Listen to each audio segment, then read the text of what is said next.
So I'm at Rick's glass shop. He's on vacation right now, but I came by to paint some of the window frames that are going to be what those church panes go into that he's been restoring with his assistant. And he told me that I could go through his garbage glass, the leftover bits, because, you know, he's kind of a very high level glass worker, and now he's working on big projects and all this kind of stuff. He doesn't really have time to deal with the little scraps.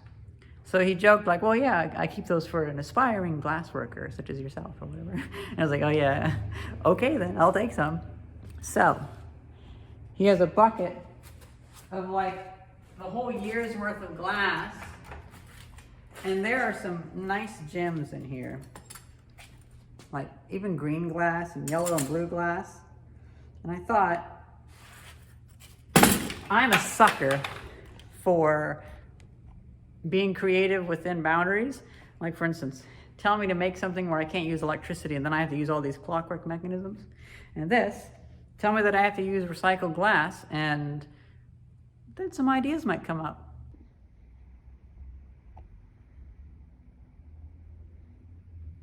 Whenever I have a chance to use new items and make whatever I want, this is the sort of thing that I come up with. I'm a sucker for Art Deco. But whenever I use the other stuff, I wonder what I'll come up with. He very much has like this abstract style that he goes for. He's kind of moved away from doing stained glass of things to more of just stained glass that is stained glass. It's just interesting. And I think the only thing I could really make with these offcuts is something very abstract like that, especially if it looks like it's shattered somehow. Now, he suggested a very good idea. He said whenever I go through that bucket, I should just bring it down to the basement and put it out on one of the tables or whatever and sort through it. And I think that's a pretty good idea. And he also has all of this lead that he's been saving for whenever lead prices go back up. And I keep thinking, I bet I could, if I make a tiny piece, I bet I could find some pieces in there worth using. Even though it's oxidized, I could clean it off. Now he was like, oh, you don't want to waste your time with that stuff. It's too far gone.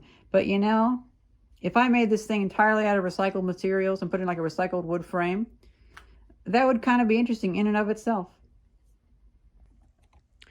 So apparently, whenever a glassmaker has panes of glass, they sit around for a long time. And a lot of the glass that he has upstairs is actually new old stock. A lot of it's from like the 1920s or earlier, and it's from other glass shops that close down. You know, because you'll have a certain pane sitting around for decades until you need it.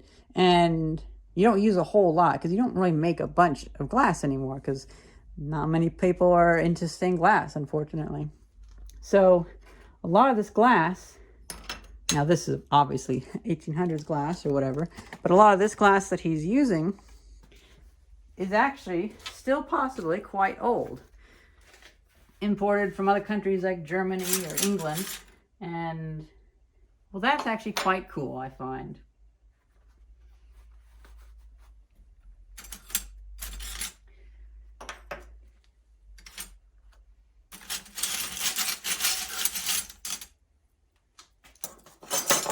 Oh, there's two colors there that I didn't even notice. There's two greens.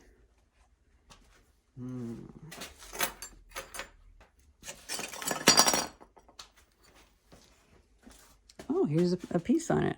Designed and fabricated by Sycamore Studio. This must be an older piece that maybe he took apart, or maybe he just had a bigger piece that he used as a label, like a creative label in front of his artwork.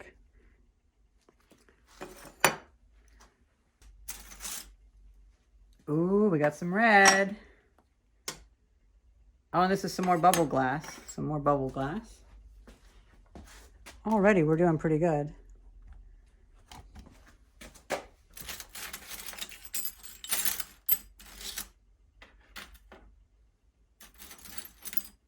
Green. Red. Oh, these are square. Perfectly square. Those must have been discarded from a restoration project.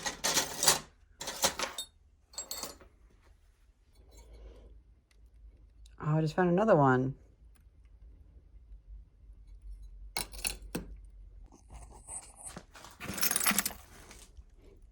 It's funny. It's funny how the light plays tricks on you. There's only orange light coming through the bucket, but as soon as you turn it around, all of a sudden, there's like reds and blues and stuff in there, and yellows and greens. It's funny how it's hard to pick it out there. At least with your eyes it is.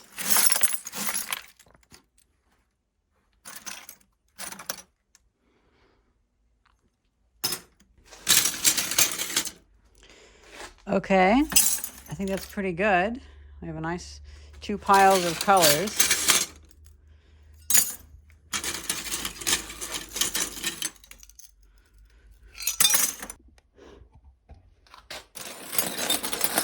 Gosh, this feels so sharp. Okay.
Now this is such a nice amount of glass that I'm jealous of myself.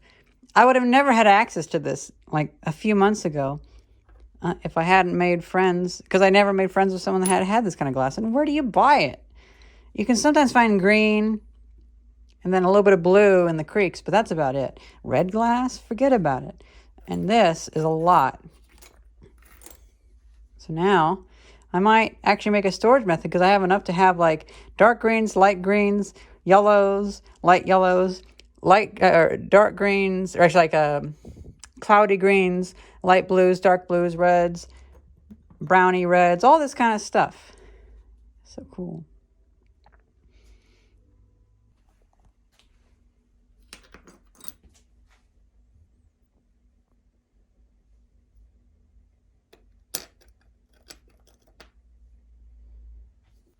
Found this box. I claim it for myself temporarily. I'm gonna put all this stuff in there, and And I'll find an ice box for later, unless he lets me keep it in that stuff. The stuff in that box.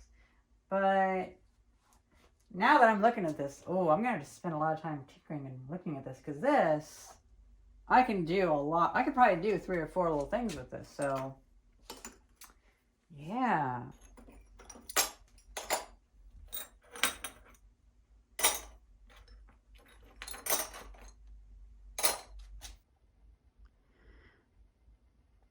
I have to get back to the makerspace to hang a shelf, but that's what I have so far. It's almost like a sedimentary layer. Nice. I'm so happy with this. My own little collection.